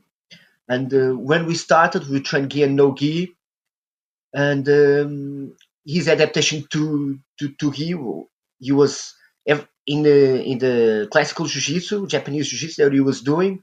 He was training with the gi, Yeah. so he was already trying to find solutions using the gi. And when we started, I just added the technical knowledge. I Mm. was already a blue belt. I was already a competitor, and I started officially. I started with Robin Gracie, so he's Elio Gracie's youngest son. So everything was very detailed. There was a logic in things. There was no fancy moves like we have today. But I think it was a good starting point because all the basics were technically correct, Mm. and the strategy and the tactics were very logical. It was very you wouldn't get very creative. Things There was an algorithm for each situation. That's what you do, so you wouldn't make many mistakes. And that's what I also try to show to Nick, and then it's what they showed to you guys. So it was a Yeah. very good foundation for me. It was a good foundation for Nick and for everybody that he was training, for that he started to teach. Yeah, as you're describing that style, that's the first thing I thought is like that is exactly what Nick was like. He had like very, very solid, and I guess it's like always what Roger was lauded for was that he had very good basics, and he Yeah, proved that you didn't need all the fancy techniques to become the greatest of all time. You just needed to have the basic stuff down really well. And you're right, Nick's even though he knew, I mean, when I was talking to Chris, the thing that I remember from Nick very early on is he was just like an encyclopedia of techniques. He yeah, knew so much; it was really unbelievable. I even when he was like a blue belt, yeah. my gauge of what a blue belt was someone who knew 10,000 techniques, it seemed, but which I don't think is which I think was an anomaly opposed to being the norm at the time, and Mhm. certainly now as well. But even regardless of that, it was his basics and his fundamentals. It was very structured, which he continued to use. Yeah, The other thing with Nick is, and I think because it was so long ago, people don't realize these days that like how high a level competitor he was, yeah, especially internationally. The you go to, I mean, we have the World No Gi on this weekend, but there'll be dozens and dozens of European and British fighters at the World Championships, or many of them will be going out to Brazil. Not obviously not as Brazil as much as America, but there's still a lot of international, a lot of UK and European competitors traveling and fighting internationally. That wasn't the case 15 years ago. It no, was very, very rare to kind of have the confidence in your jiu-jitsu to travel not just internationally to something like the Europeans, which but to Brazil, but to Brazil, and to go back again and again and again. And Nick was winning like Europeans. I think he won yeah, Europeans at every belt. He was going to Brazil and he was winning yeah. We were in Brazil together in 2006, I six. think. Yeah. Yeah, And he went, I think he was there 6, 7, 8, 9, 10. I mean, he I just don't kept on remember. going back, and every single time he was winning, winning, winning. And it was something Yeah, that I think nowadays you look at it and you go, okay, great. But back then, it was really unheard of. yeah, yeah. There was um, for many years I was the only competitor in Portugal going outside Mm. and getting medals. And I also started to compete. I was competed in England when I was living there. And Nick, when he had a chance, he started to compete also. And then he would come to the Europeans. Um, every time, sometimes I would stay in his house in England. He would come to the Europeans. He'd stay here with me or in a hotel for the Europeans. And we went to Brazil in 2006. Then he kept going back. That was the last time I was in Brazil, was with him in 2006. And then we went to the Pan Ams in 2007. So Nick, at the time, people would travel once and go do a competition. Not many people would dare to go to Brazil and try to No, compete there. no. Um, First, it was expensive. It's expensive. The flights are more expensive to go to Brazil than to travel to Europe, and the logistics and everything else that is involved in going to Brazil. In Brazil back then, you were a gringo, and if you were a Mm. gringo, you were only there to get slaughtered by someone. Okay, Mm. so that was the idea, and so I started to go to Brazil, competing there. Then Nick went with me; he was also competing, but he kept on going, and it's not. It's what makes Nick. People don't know, but Nick has a very he has a very good competition career. Mm. And what makes it good is not that he won one big tournament once. Like okay, he Mm. was you won the Masters once. No, it's that he kept on winning or medaling or winning or medaling, and that's this consistency that that proves that his jiu-jitsu was very good. And if you Mm. think that today is very easy to have access to information, back then it wasn't. Okay, so of course, being training with Roger Gracie for him was excellent because he was learning from someone who is probably the best competitor of all time in jiu-jitsu. Okay, so and is someone who is technically is amazing, and but nowadays you can train with an instructor and have access to lots of different information, and you can build more things into your game. Back then, you could not do that. It was not possible. The tools were not available. So Nick kept on traveling to train and compete, and he had results all throughout his career in every belt. Mm. So And what do you think it was specifically that, because not only was he really successful in competing in places that people just weren't going to compete to from the UK at the time, like Brazil, always going to the Europeans, going out to America, but also he rose up through the belts very, very fast. He got his black belt very, very quickly. What do you think was that special attribute in Nick that got him that? well, I have a few ideas about that. First, he was very keen on learning, very interested in learning the fine details, not just becoming uh, tough. He was very smart in his approach. He would train, he would drill things, he would train the things that he thought that he needed or that were that he was looking to improve. And also, obviously, training with Roger Gracie and Mauricio that will help a lot. Mm. And he had an open mind. He was always trying to train and learn and get better. And also, I think he had a little bit of autism on the savant side. And I can say this because I know him personally. I knew him very well. Um, and there was things in him, like his approach, the way he thought, the way he analyzed Mm. things. So when you start at a young age, everything is easy because it's very easy for you to learn. When you start when you are 35, which is I think that's when he started Yeah. 35, I think, or Yeah. something like that. It's not so easy to learn, and your body is already not responding so well to the things that you want to do. So your performance is not the same as when you are young. Mm. And so what what made him get better was his dedication, his motivation. He was always committed into training and training smart, not training harder. Trying to train smart and learning, and he was always trying to have as much as input as he could. Sometimes he would spend the day at Roger Gracie Academy, and this was when Roger Gracie Academy was a very small mat. Mm. Okay, and there was not that many people, so basically you'd have a semi-private with Roger or with Mauricio every time there was a class.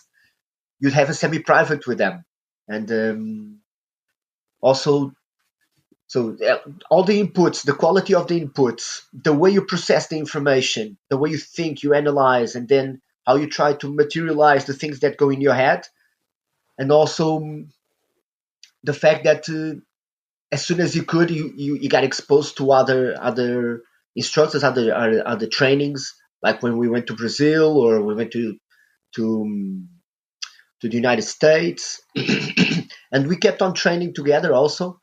So I would have inputs from other instructors, and every time we'd meet, I would show him things that I learned. So he was assimilating all that, Mm. Yeah. and Yeah. also he was teaching all the time to you Mm. guys. And teaching is a very good way to learn because you have to explain things that sometimes you do well instinctively, but you don't know how they work. But every time you do, they work. But you don't have a clear understanding, a structured understanding of what you are doing unless you have to explain that to someone. And then people start to ask questions, and then you have to explain even better. You have to understand what you are doing deeper and deeper. So I think all these things helped him, and also being autistic on the savant side, definitely. Yeah, I think I might agree with you there. And I mean, when we talk about Nick, of course, jiu-jitsu was a massive part of him, but he was also just a ridiculous character. outside of jiu-jitsu. Like, I feel like even if he never did jiu-jitsu, everyone would still have 1,000 stories about him because yeah. he was just the crazy character. So I kind of had this discussion with Chris, and we spoke about a few of them. But do you have any particularly memorable jiu-jitsu related or non-jiu-jitsu related stories about Nick? Because having traveled around with him, you must have a few. Okay, man. How much time we got? Look, he was always in a good mood. Yeah. Man, I got a few stories. One of them is him and Chris in my house. And Nick was also a computer engineer, I think. Yeah, I think Chris might have already mentioned this, but please do go ahead. Yeah. So they're both living in my house, and we're training. And Nick has a computer, and he's working on his computer. And I think the key, the L key or something, was not working properly. And you'd go, fuck, started to complain. And then all of a sudden it started working again, and you go back to normal. And and this kept on going throughout the days. There was a moment where he's touching his keys, doing things on his computer. He sees that there's a row of L's on the screen. He just starts. He doesn't say anything. He gets up, goes to the kitchen, picks up a knife, comes back, and just murders the keyboard. He goes, and starts to stab on his computer. And me and Chris were sitting, and we just see pieces of keyboard going everywhere. And he kept on screaming and stabbing the computer. Then he stops, goes, puts the knife away, and he keeps on talking regularly again. Now, I kept on finding pieces of keyboard for months around my house. Okay. So this is one story. I bet Chris told this one. He did. I have to tell you, it reminds me. It's like we did talk about Nick breaking phones a lot. He used to smash a lot of phones. Oh yeah. But one of my absolute favorite moments, funniest moments, and we always laugh about it. Me and the guys from the gym. It was a printer and scanner at the gym, at the second gym that we had in Buns Lane, and we never used it, and it was underneath the reception, and Nick decided that we had to be more professional, and he wanted to use the printer, but it wasn't working. So he tries to figure out why it's not working, and it's because some change from reception has fallen into the printer and he can't get it out. So I'm sitting upstairs and I'm reading like a Gracie Mag or something. I'm sitting on the sofa and Nick's up there and he's shaking this printer, this fax machine, and he's shaking it. And it's what you said about there's like a moment where you know it's about to kick off and there's no shouting. It's like a calm before the storm. And he's shaking this thing and then very, very calmly he puts it on the floor, and then he just starts jumping up and down, stomping this thing, stomp, like, and then like there's a scanner on there, so like the glass is smashing, like he's just like absolutely stomping the hell out of this thing. And I like look up for a moment from the magazine, and then I look back down to the magazine, and he does that for about 20 seconds, and then I think he just goes downstairs. Goes back to normal. Very calmly walks away and goes back to normal. So yeah, it reminded me of that. Man, we were. I was once in his house. I was staying there, and he always enjoyed spicy food. Okay. Yeah. So he says, "Look, I'm gonna cook prawns with spice and vegetables and rice. How much spice? How hot do you want your food? Very hot, middle hot, or like low hot?" I said, "Low hot." Okay, fine. So he has a jar of spice, of a liquid thing, and then I see him putting some gloves. Okay, he puts on some gloves, and I go, okay, maybe this is for the prawns, maybe. No, he grabs the little chilies, the very hot ones. Yeah. And you have to do those with gloves. Yeah. So that's when I realized what the gloves were for. And he starts chopping them, okay, to fine bits. and and I thought, okay, he's going to have the chilies for him, and he's going to put a little bit of the sauce in mine. No, the chilies are for both of us, and on his dish he puts the whole jar of sauce. So, and I was thinking, okay, so means the jar is really hot, and yeah, the chilies are not the it's just for flavor and a little touch of spice and hot food. Man, when he brings the food, it took me an hour and 20 to eat. Ah, man, I was sweating all over the place. So mine was like very, very hot. Imagine his one. And he had his meal like in minutes. It took me an hour 20 to eat, but that's not a problem. The problem was the next Was couple when it of came days. out. Oh yeah. Oh yeah. The other one. We were once in Norway. We were doing like a multi-style seminar with Japanese jiu-jitsu, Ishinryu jiu-jitsu, some Krav Maga One guys. measure out. One measure out. Your file seems to have cut off. Let me. Okay, we're back on. Hit me with the story. You're in Norway. Yeah, Norway. So this was in 2003. We were in Norway with the Ishinryu people, Kevin Pell, his students, and the locals, the natives. And the Norwegian people, they treat us really, really well. So we got there, they picked us up. We went to the Viking Museum. They got us an apartment just for me and Nick. We had food in the refrigerator, two beds. Man, amazing. So seminar and so on. At night, we're sleeping. I have a bed on the other side of the room. There is a bed, and Nick is sleeping there. So throughout halfway through the night, I start to hear lots of noise. I wake up, I look, and Nick's just moving in the bed. Okay, like if he's possessed or something. All of a sudden, I'm looking like this, and man, it's night, so there's a very dim light, and all of a sudden, I see him jumping in bed and lands in mine. And when he heads in mine, he headbutts me. Bang! So, okay, so the beds were not this close, they were far from one bed to the other. I don't know why. Okay, he jumped, and I'm lying in my bed, and I go bang, and I go, Nick, what the fuck? You headbutt me, man. He kept sleeping, but now he's in my bed, and he goes, "Sorry, mate. Man, move over to your bed." Okay, mate. He stands up, moves over to his bed. What the Nothing fuck? happened. Nothing. Next day, my eyes swollen. And man, did you see what you just done? Well, what happened, man?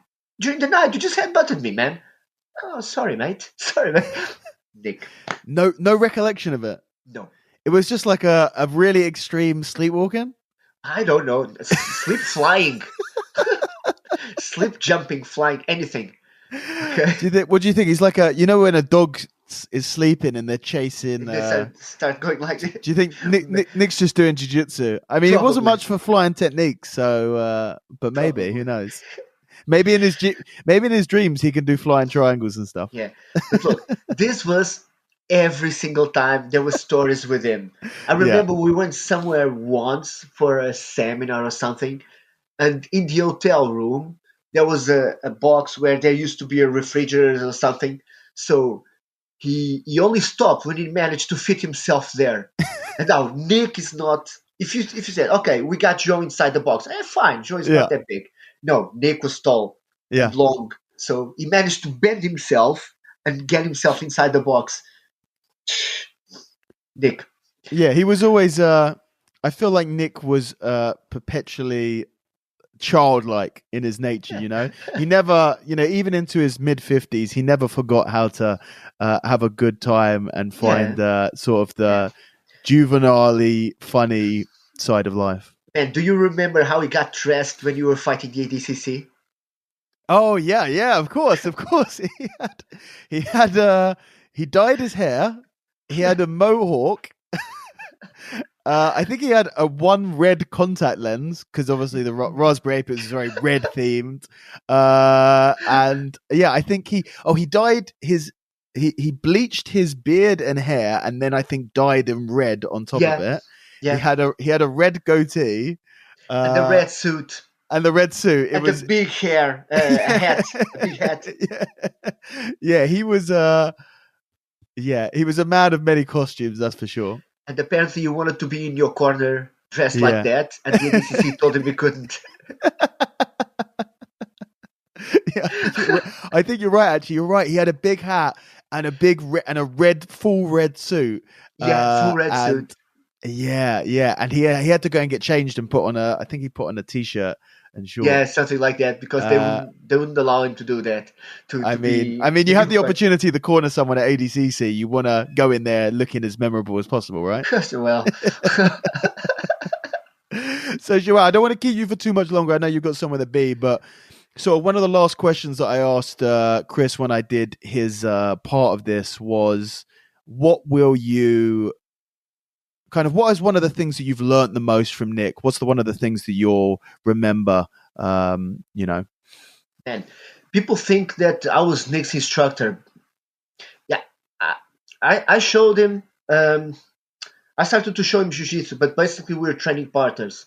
And every time we'd get together, we would train, we'd help each other, we would coach each other when we were together in the same competitions.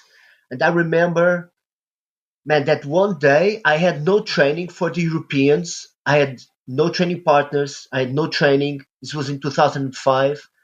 And Nick was coming with Chris, and they were coming 1 week before the Europeans. So he asked me, hey, so you also going to fight Europeans? I said, no, man, I'm not even training. I don't have training partners, and I have a place to train. And he just said, okay, just give me a couple of minutes.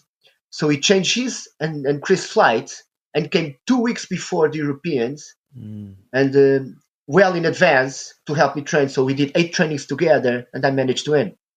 So, man, it's not what I learned from Chris, from Nick, is how he was. He was always keen on helping people. Every time he could help someone, his students, his friends, he would. And man, Nick, there's a small number of people that are very close friends with me, and that accompanied me throughout my career. So, and Nick was one of them. So it's the first time I lose one of my pairs, and we're not that old, okay? So it was not something that you would expect. Man, when we get to our 70s, to our 80s, yeah, you expect that you see your friends go, but not when you're in your 50s. So for me, it was a shock. And Nick, especially now, because he had his own academy, and his organization was big. He had 21 affiliates or something like that. He was teaching all over Europe. And I also have my own academy now, and I'm the technical director of the Portuguese Federation, so I'm always busy with jiu-jitsu. But we didn't see each other as often as we did, but we were always in contact. We were always either on the phone or messaging every time we needed something. Every time I needed something, Nick was always there. Okay, every time I had a question, every time I had something that I didn't know the answer, I'd call Nick, and you give me his opinion. And it was an opinion of someone who had a lot of experience, and an opinion of a person that I valued a lot. So, yeah, man, he is missed. He was very important. Nick was a very important person in my career. We trained a lot together. We evolved together. He got his black belt before me. So, yeah. And I remember when I got my black belt that he came to Lisbon. He was here for some time. And when he got to the academy, he said, okay, now that the universe is back in order, that Joao has his black belt, everything is well now. So, and man, what can I say? The people who knew him well know that he had a big heart and he was always there. He always had time for other people when they needed. Okay, so Yeah, yeah, you're spot on, and you know, I think a testament to him is that when I asked Chris the same question, he gave basically the same response, which was how generous he was, and how much yeah, time, and you know, obviously I know that more than anyone because he was very yeah. generous with his time for me. But Joao, thank you so much for coming on and doing this. No, man, it's my pleasure. Thank You you, know, thank you. no, and we're saying, you know, I'd love to next time you're in person. I'd love to sit down and do a proper podcast with you. But Yeah. I couldn't do a memorial podcast for Nick without chatting to you. So I very, very much appreciate your time. No, thank you for inviting me, man. It's my pleasure. Cheers, Joao. Thank you very much. Okay, thank you. Ciao, ciao.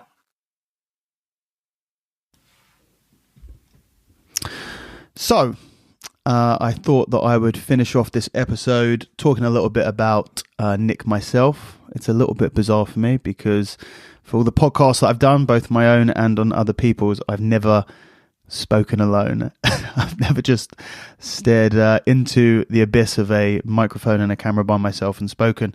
But here we go. I mean, by this point, most of you who have listened to this now will have a pretty good idea of the history of Mill Hill and the history of me training with Nick. I mean, really the big thing for me was that Nick, for some reason, saw something in me and decided to take me under his wing. I mean, we've already heard from, you know, kind of about how generous Nick was. And I was very lucky and privileged to be at that time a recipient of that generosity. And Nick took me under his wing, and I was 15, 16 or 14, 15 when I started training with him, and he saw something in me, it seems, and started driving me around to go train in other places. We would go up and we would train on Fridays. We would go up to Gracie Barra, Milton Keynes with Ebby, and guys like Braulio Estima, Vitor Estima, Octavio Souza, they were all coming on Friday evening and teaching there. So that's where I met those guys for the first time and picked up loads of, you know, incredible techniques and a lot of wisdom from those guys. And really, you know, up until I was able to drive myself, so we're talking about a good 2 or 3 years, probably about 2.5 years until I got my driving license, could drive myself. Nick would basically chauffeur me to wherever I needed to be to get the best training and to compete. And I remember at the time very aware of the fact that I was incredibly lucky that someone was doing this for me, that I was being given opportunities that I wouldn't have otherwise. And obviously, I had a massive amount of respect for Nick as my instructor. And when someone does that for you, when someone puts themselves out of their way and shows that level of generosity and kindness, it has an effect on you. And I remember it, and it still to this day does. I remember it at the time. It was a massive reason for why. I mean, I felt that because Nick was putting so much effort into developing me, I had to I had to keep on going with it. And it was very much inspiring and very motivating. That someone would see something in me, even if perhaps I didn't see it in myself. I genuinely believe, and I've thought this for you know, since, you know, for 15 years or whatever, and the rest. But I still feel that without Nick, if I just rocked up to class and gone home, and rocked up to class and gone home, and that was it, I probably never would have stuck with Brazilian Jiu-Jitsu. And if I had stuck with Brazilian Jiu-Jitsu, I wouldn't be half the grappler that I am today, and I wouldn't have achieved half the things that I've done over my grappling career. And I put that 100% down to the investment that Nick made in me. So it had a really, really powerful effect on me, and it continues to this day. And it wasn't just, you know, driving up to Milton Keynes or taking me to Hereford or doing this stuff. Like, we trained together a lot. In class, we trained together a lot, and out of class, you know, when we were prepping for competition. Nick was a very active competitor, as you've already heard. And when I was sort of white and blue belt, I was competing a lot as well. So we'd often be the two people going to the competitions, and we'd get together and we would train. We'd train for hours, just the two of us. And this was a adult, you know, purple, brown belt, like highly skilled competitor rolling with a white, blue belt, 55, 60 kilo child, basically 15, 16, 17-year-old. And so again, I look back at it now, I'm like, how much was Nick really getting out of all of these sessions that he was doing with me? And maybe he was at some point. But if you think he was being nice to me, there's absolutely not, as in on the mats. Nick would Nick would always beat the crap out of me. I remember always telling him, well, firstly, the way that he did, when I got a little bit better, the way that Nick would beat me up, but obviously when I started, it would be no problem. But then as I got a little bit better and I started to develop more of a grappler, he would basically let me exhaust myself trying to submit him. And I remember this very, very vividly, all of these many experiences at the boat, the original Mill Hill BJJ, of me thinking that I had him. I was passing the guard, taking the back, getting into all of these positions, always trying to get the hand in the collar and doing all of these things to get the submission. And then eventually after about, because we didn't roll to timer, we just rolled. And after about 10 minutes and I start to slow and get exhausted, he'd come out of his cocoon, stretch his arms a little bit, and then it would be my turn to take the licks. And he would just beat me up. And he loved helicopter arm barring me was his favorite thing to do. And I always remember saying that I'm keeping a list of all of these occasions. Okay, March 30th, Nick Brooks helicopter arm bars me 3 times in 1 round. April 1st, and so on and so forth. That I had this book, and when I was bigger and stronger and older and better, I was going to get my revenge upon him, and he would laugh, and he loved the idea of it. When that time eventually came, many years later, when I was bigger and stronger and better than I was to begin with, it's funny because by the time I got to that point, I didn't really want to beat him up at all. So I never really beat him up because you as like a young kid, as a teenager, you've got that, you're like, one day I'm going to get you. And then by the time that day comes, you realize that all of those arse whoopings were all worth it because it turned you into who you were. So yeah, I have fond memories, or not so fond memories, I guess, of Nick beating me up in my younger days. And then as we started to come up together, he was always there. We traveled a lot for competition. He took me to my first big international tournament. I went and competed in the World No-Gi Championships, the first ever.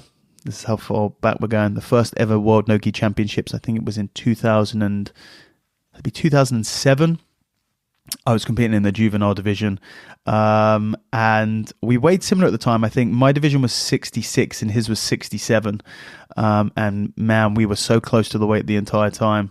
We were weighing every glass of water. We had a scale with us, and we were hovering on the scale about 30 times a day. We were super hungry. This was the last time I ever cut weight. It was such a miserable experience that I never cut weight again. But I remember stepping on the scale with a glass of water. Oh no, it's too much. Pour a little bit of water out, step back on. Okay, we're good to go, drink it. I remember going to some chicken shop and getting 2 chicken wings. 2 chicken wings, and I sucked the bones dry. We're trying to get every morsel of meat off of these things because that was all we were able to do. But then I won that competition, and Nick won his division, and then he fought in the absolute. He's 67 kilos, fought in the absolute, and fought these. He's standing on the podium. There's a brilliant picture somewhere of him on the podium. I think he got 3rd or 2nd, and he's 67 kilos, and the 2 guys who are also on the podium with him are like 130, 125, massive, burly American dudes. We went out to Brazil together when I was 17. And we went to the Rio State Championships. As you've heard already on this podcast, Nick loved going to Brazil and taking it to the Brazilians and taking home their medals. And that's what we did. We spent a month in Brazil, and it was, one of these things that you kind of have to do. And it was at a time, I guess nowadays, going to Brazil isn't what it was. The mecca of jiu-jitsu is kind of in California now, where it is in California now. If you want to go and train with really the top gyms, California is the place to go. But back then, the Worlds had just moved from Brazil. I think it was the first year that the Worlds moved. They used to be in Brazil, in Tijuca Tennis Club. So the Rio State Championships was basically the same time. It was what they replaced the Mundials with, basically. And we went and competed in that tournament, and Nick competed in the Masters, World Masters. And again, we both won those tournaments. So yeah, I have great memories of traveling with Nick to go and train and to go and compete, especially the compete, because we had some great times. I actually remember a funny one about the Worlds. I don't know if anyone else has experienced this, but if you do a big tournament, it's such a, and especially if you win, you have such a massive adrenaline dump afterwards that it kind of fries your system. Has been my experience for a couple of days. So I remember when we were in California, we went to Six Flags after we did the World Championships, literally the next day. And we went on all of these crazy roller coasters and received absolutely zero excitement from it. I remember both of us just looking at each other. Everyone else is screaming. We're looking at each other like, this is boring, because how do you go from competing in the World Championships, winning gold, to just going on a roller coaster the next day? It doesn't really have the same buzz. But yeah, so that was kind of my relationship with Nick, and we traveled so much together.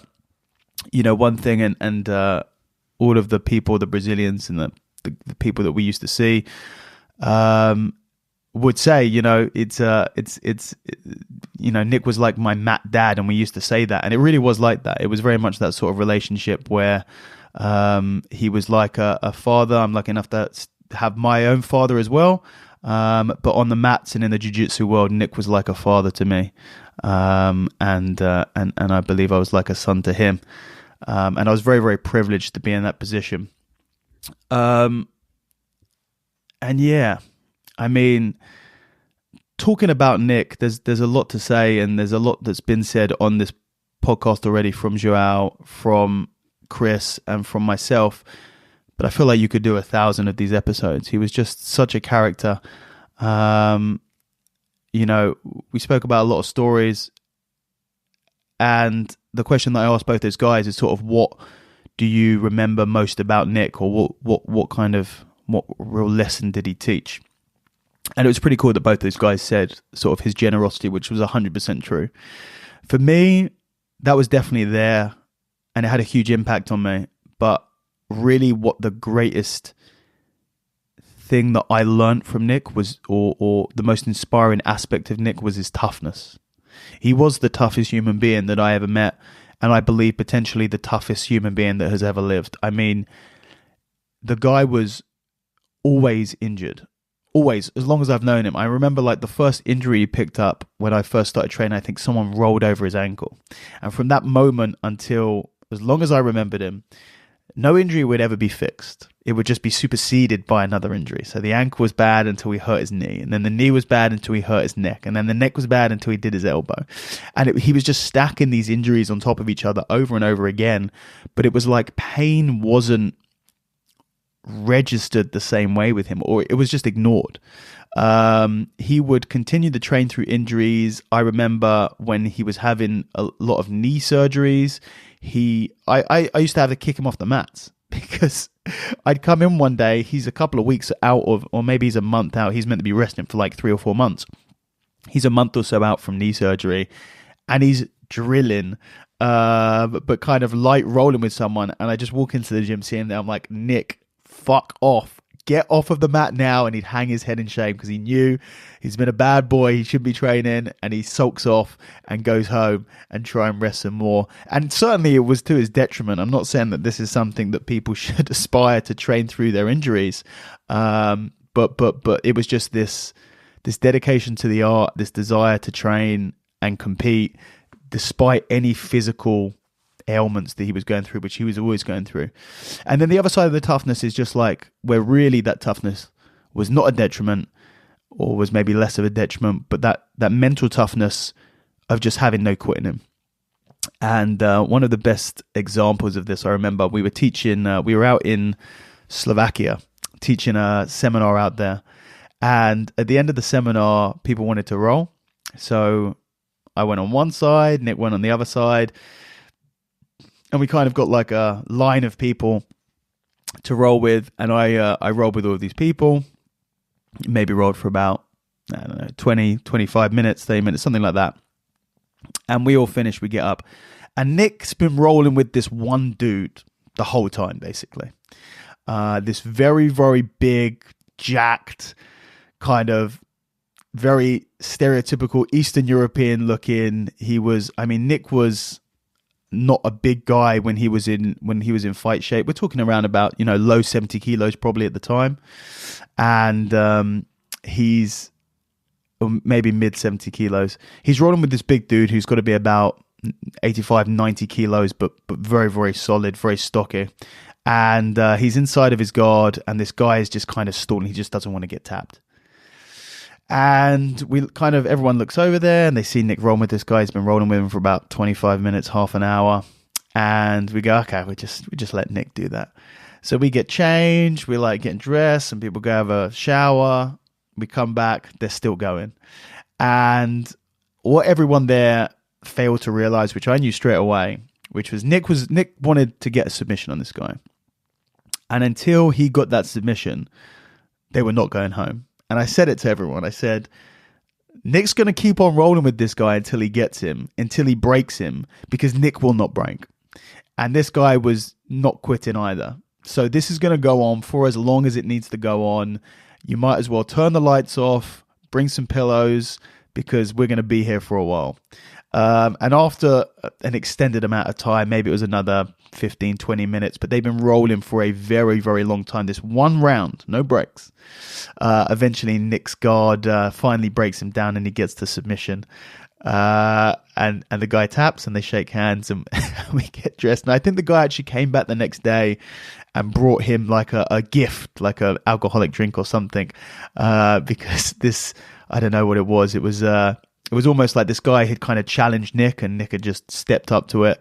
This guy didn't realize who he was messing with. There was no way he was going to beat him. And this guy was so impressed with that toughness and resilience and that no quit attitude that he kind of had to maybe I felt like the gift was almost sorry for being a bit of a dick. Probably shouldn't have tried to go so hard on you. But those sort of things happened all the time. Nick just had insane toughness. And it was inspiring, when you see a guy physically broken, he was older, and continuing to just push through and do things that a lot of people would never be able to do or never think that they can do was very, very inspiring. I mean, as Nick got older, he was a crazy character regardless, but he started competing in like super heavy, ultra heavyweight divisions, weighing 80 kilos maybe, competing at over 100 kilos. No idea what the mentality was behind it, but I think he was just a bit of a masochist and just liked the challenge, liked the pain, liked the pressure, and loved beating up really, really big guys in competitions. And he did it a lot, and he won a lot of these tournaments. And his body paid the price for it for sure.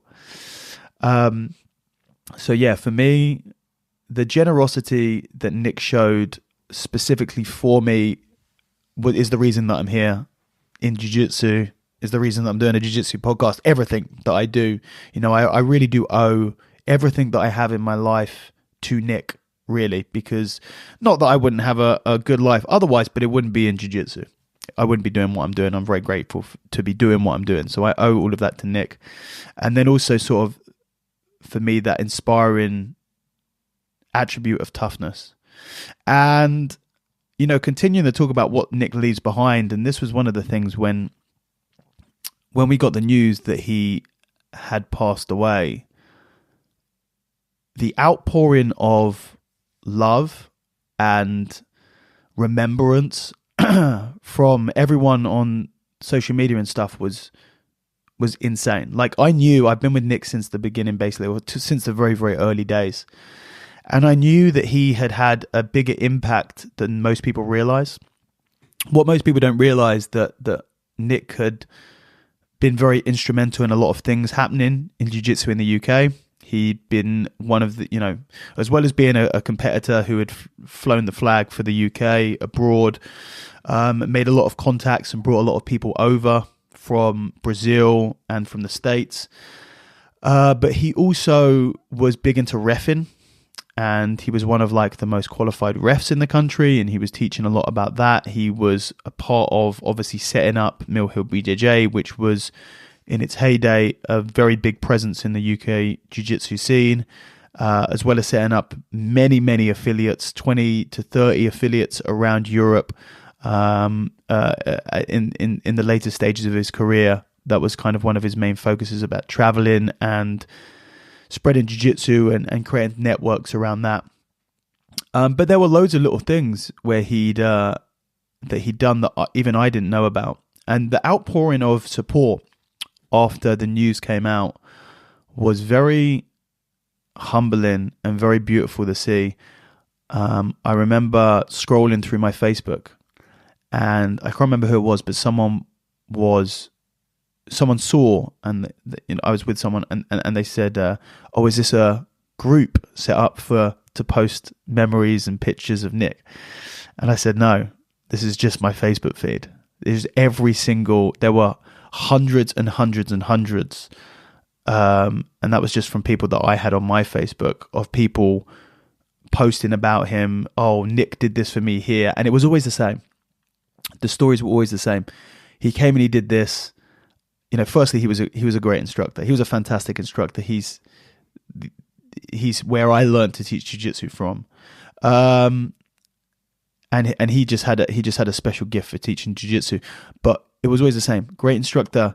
He stayed behind for half an hour to work on this with me. He stayed behind for 20 minutes to work on this with me. It was always that. It was what the guys were saying when I asked him about it, that generosity, that time. He was so selfless with it. And that's what it was. And it was incredible to see what a legacy he had left in both the jiu-jitsu on the mats and also the way that he'd affected and inspired a lot of other people. So yeah, that's about it. I feel like I could ramble on about Nick for a very, very long time. But maybe that's not necessary. The reason why I wanted to do this podcast, really, I've said it a number of times on this episode already, but it's just to tell more of his story and kind of keep his presence alive a little bit. There's a quote. I'm not sure who the quote is originally attributed to, but it's something along the lines of a man or a person dies twice, once when they stop breathing, and a second time when they're forgotten or their name stops being spoken. And through, I do believe in that you can live far beyond how long your body can live for by the actions that you do and the people that you touch, and them continuing to talk about you and share stories. And after he passed away last year, one of the first things that we did, me and sort of my group of closest friends from Mill Hill, got together, went to a pub, drank desperados, and told stories about him, because that's how you keep someone alive. And this was just another way, this podcast was another way of me continuing to do that. I have the privilege of using technology to keep those stories alive pretty much permanently, as long as the internet doesn't get taken down. So these stories are on there forever, and people can continue to come back and listen and remember Nick as often and as much as they want to. And, I will say I was lucky enough to do an actual podcast with Nick. He was episode 9 of this podcast. So if you're listening to this and you never heard of Nick before and you want to hear from the man himself, then that is there. And it's something that I'll be going back to and listening a lot of the time, I'm sure, in the future. So yeah, episode 9 of this podcast, if you want to hear from the man himself. And then this episode is just trying to add a little bit to the story of Nick Brooks. Yeah, that's about it. It's a weird thing over the last couple of days when I've been doing all of this, preparing this podcast and talking to Joao and talking to Chris a couple of weeks ago. I think about Nick all the time. I competed for the first time since he passed away at the Europeans about a month ago now, and it had me thinking about him. And it's very, very strange. Grief's a weird thing. I've been very fortunate in my life to not have to deal with too much grief and loss of anyone super close to me. I'd say that Nick is the first person that close to me that I've lost. And it's a weird thing. I think everyone deals with it differently. For me, the real weird thing about this situation is that I hadn't, because of COVID and because of what I was doing just prior, I left teaching in Mill Hill to travel and to train in 2019, end of 2019. So for a while, for a couple of years or a year and a half, I didn't see much of Nick. Even though I was very, very close to him, I just didn't see him a lot on a day-to-day basis. So when he passed away, it wasn't like I was suddenly missing someone who I was used to seeing every day. So for me, it's been very strange because I still feel like he's here. I don't know if that's something that other people go through. But I still feel like he's here when I see something or think of something. And I get excited that I'm going to message or talk to him about it and what's he going to say. I don't feel like he's gone. And that I remember feeling that feeling within the first couple of months of him being gone. And wondering when that would ever go. And I still don't think it has. I still kind of feel that his presence is there. And it's somewhat comforting, I guess. So hopefully that will continue to be that way. But yeah, we miss you, Nick. And we love you. There's a lot of people who do. And we're always thinking about you.